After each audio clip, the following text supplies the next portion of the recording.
জুমার দিন দুপুর 1টার পরে ইয়া জাল জালালি ওয়াল ইকরাম পড়লে কি হয় জানলে আপনি অবাক হয়ে যাবেন। ইয়া জাল জালালি ওয়াল ইকরাম এটা সাধারণ কোনো বাক্য কিন্তু নয়, এটার একটা মারাত্মক ফজিলত রয়েছে।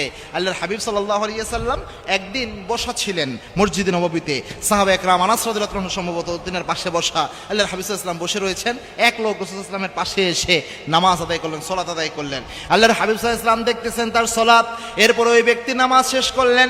নামাজ শেষ করে তিনি হাত তুললেন, তিরমিজির হাদিস, হাত তুলে তিনি আল্লাহর কাছে দোয়া করছেন। আল্লাহর হাবিব সাল্লাল্লাহু আলাইহি ওয়াসাল্লাম বললেন, আনাস, এই যে এই ব্যক্তি দোয়া করতেছে, এই ব্যক্তির দোয়া আল্লাহ খালি হাতে ফেরত দেবে না। কেননা দোয়া করার সময় এই ব্যক্তি এমন একটা বাক্য পড়েছে যে বাক্য দিয়ে আল্লাহর কাছে দোয়া করলে আল্লাহ রাব্বুল আলামিন খালি হাতে ফেরত দেয় না, খালি হাতে আল্লাহ রাব্বুল আলামিন ফেরত দিবে না।